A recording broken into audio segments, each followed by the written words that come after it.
Hey Matt, what's up, man? Our very Howdy. first Yikiti Yak. Here we are. Let's yak it. Yep, let's go. So I think we probably need to tell people what the hell is Yikiti Golf all about? Right. I mean, I feel like people have probably seen our names around a little bit. Maybe caught a post or two on Instagram or something, and they're looking at that saying that looks like it was fun, but what is it? Yeah, well, I don't know if it was Instagram because I don't have shit following me, but hey, I've seen it. I've seen it. I heart you, man. Anyway, I think the best way to describe it is it's kind of your blue collar approach towards getting people to these bucket list destinations and getting them to play in a Ryder Cup type of an event. That's that's probably a pretty good synopsis. If I had two sentences to use, it would probably be similar to that, where, you get a bunch of guys together to actually compete and play at a really cool golf course or courses. So, yeah. Yeah, I mean, I don't know about you, but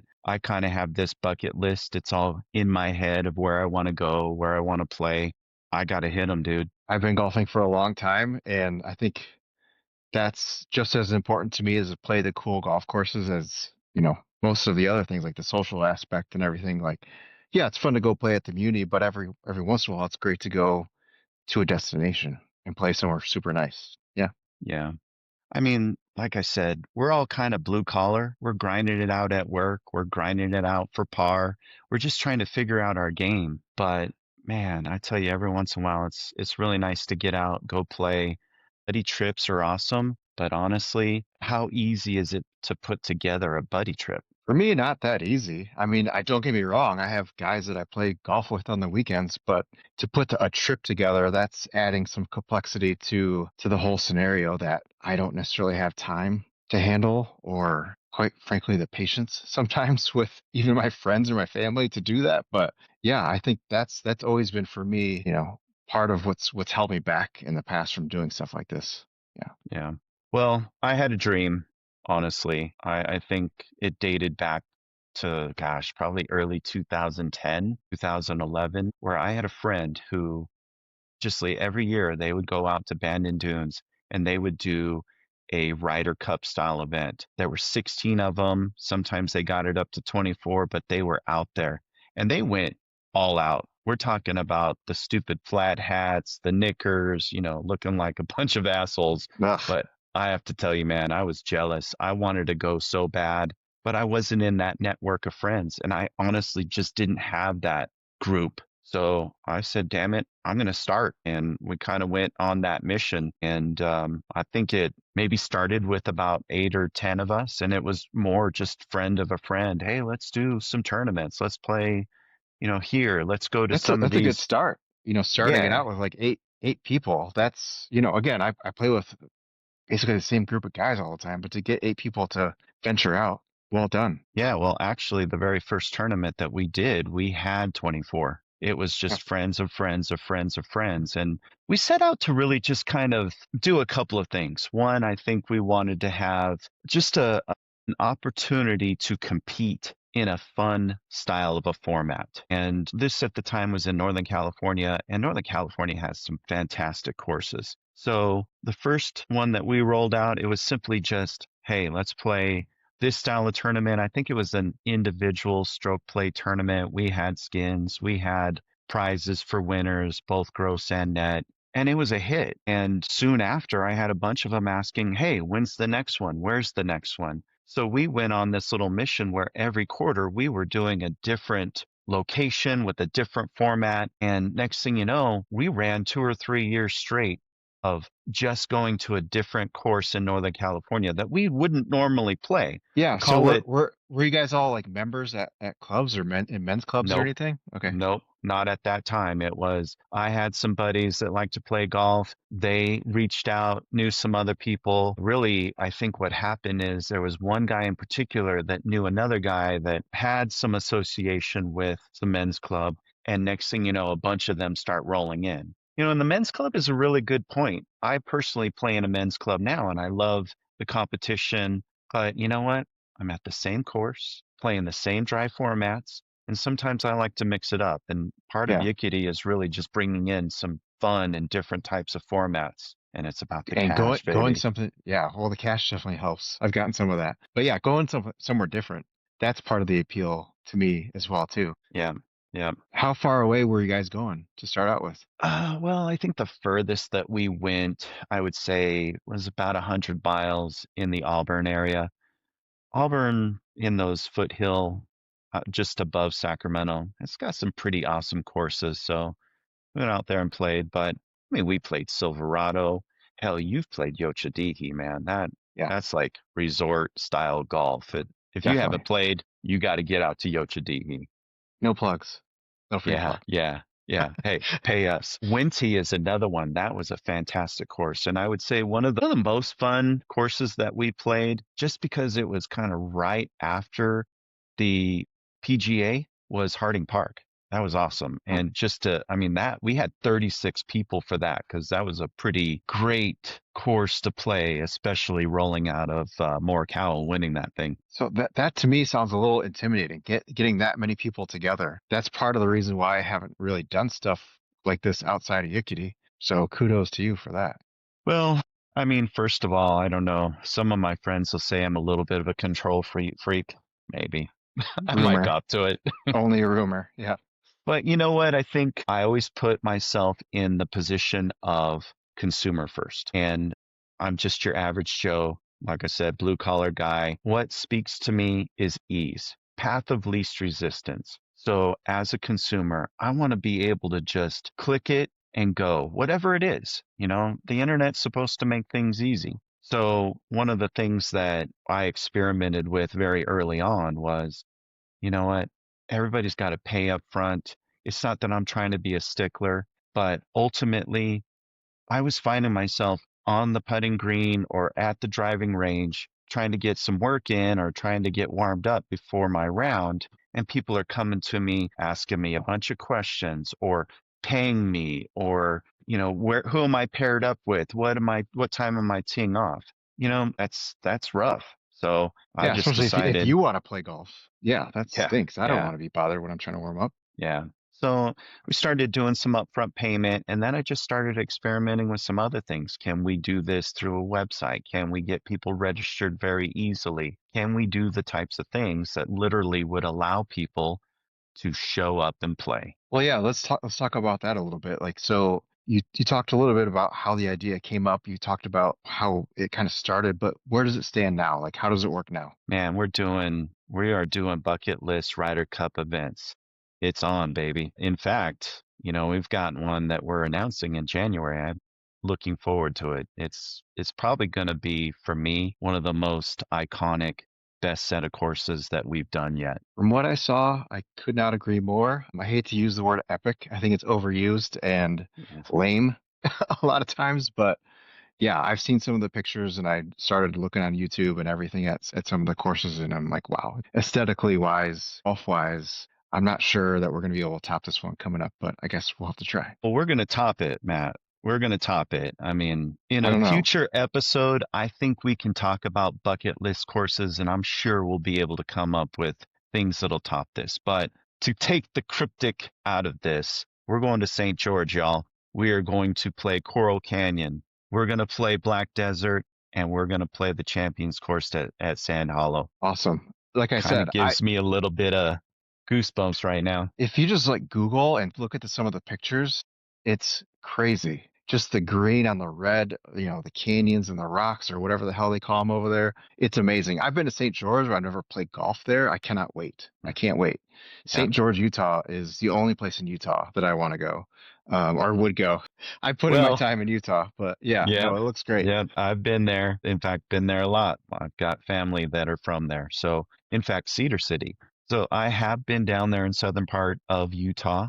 I have seen the landscape. I've seen what's there. I mean, there's not, to me, a more beautiful region in the country than down there. But now you top it with just outstanding, fantastic courses and a top-notch level resort at Black Desert to which we're going to be staying. Okay. Is that a casino or is that just a resort? What is that? Nope, No. it is a Yeah. resort. It Okay. has probably one of the finest practice facilities in the nation. God, it's not. Thank God it's not a casino, by the way. Yeah. Call me old, but I can only handle so much of the casino. I hear Don't you. don't get me wrong. I like to gamble. I prefer to gamble on the golf course though. See if we can take some of that money there. They literally said you have to reserve your time on the range and your time on the putting green. Now, mind you, this is one of the biggest putting greens around, but you've got to Well, reserve your time because it is that good. it's that fancy. It's pretty Wow. swanky, man. Are they going to allow some of us there? I don't know. I don't know. Yeah. We'll see. We'll see. We need to see the attendee list here. Yeah.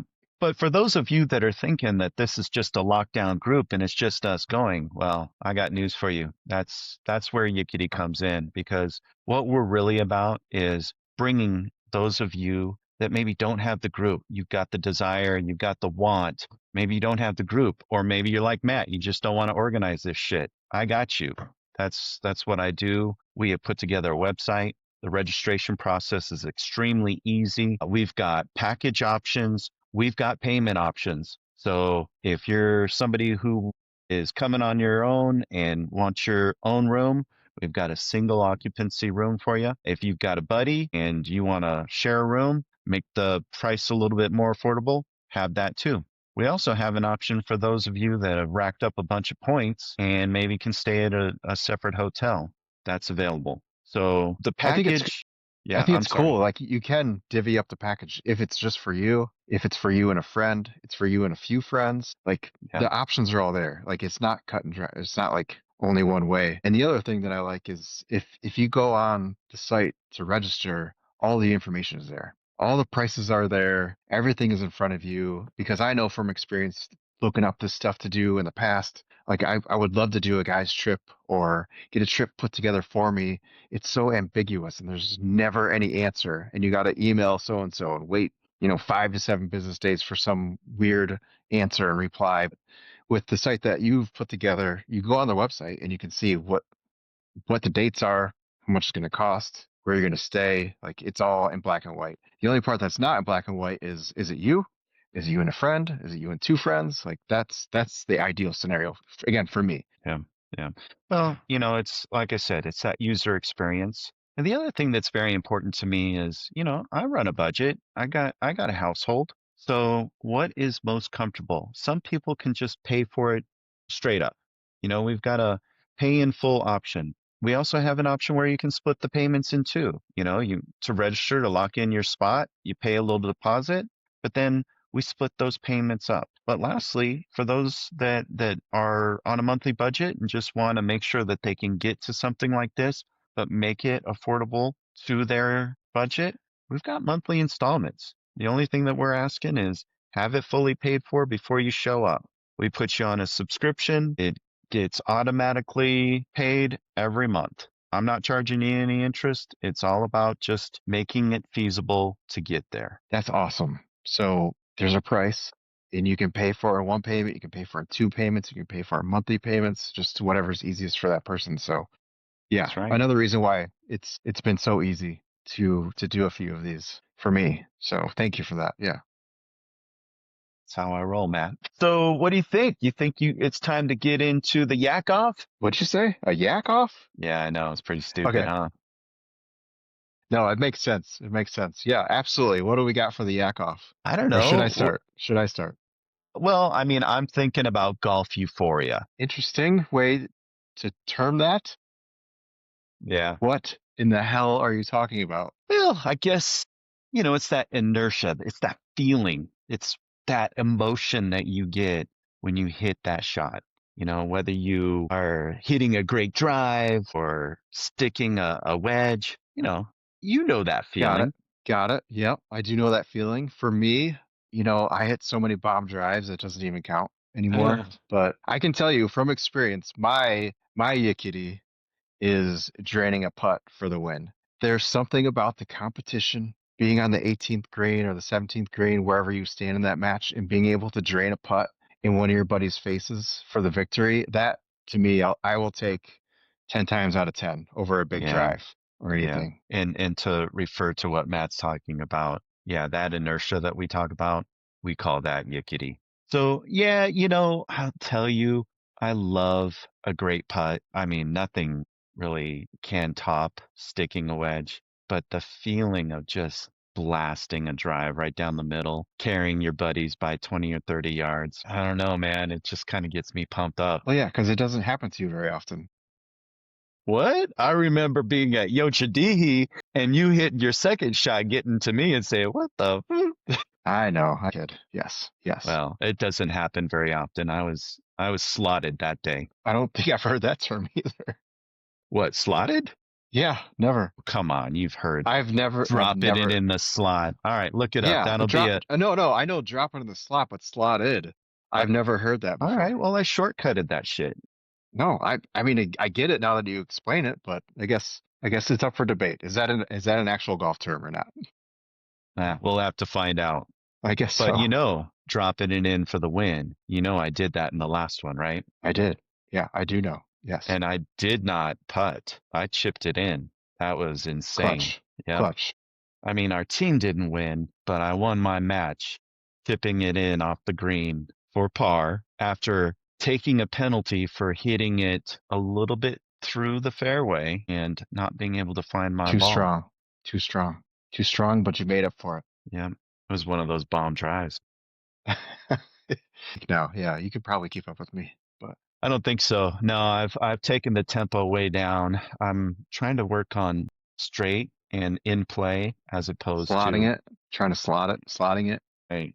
Yeah, the only slot that's going on is me pretty much keeping my elbow connected to my body so I can stay in some semblance of a rhythm. Well, I think that Yikiti for me is easier to say than slotting, and it makes more sense in my brain. Yeah, Yikiti has been. It depends on the tournament that we've done. It depends on the outing, but yeah, whether to your point, it's sticking a wedge or chipping it in apparently for the win, or getting up and down from a bunker.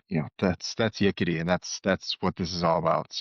Yeah. So much Well, fun. whatever it is, and whenever you do it, you have to make sure that you look at the guys in your group, give them a little nod, point to them and say, "Yickety baby." Yikiti, Yikiti. I love it. All right, man. Hey, that's a wrap on our first one. We gotta Okay. gotta bring this thing back. I think we're gonna be a little bit less of an infomercial. We'd like to bring some guests I on the show, Yeah. talk about different things that float their boat. We'll catch up very soon. Take care, bud. All right. Thank you. Peace.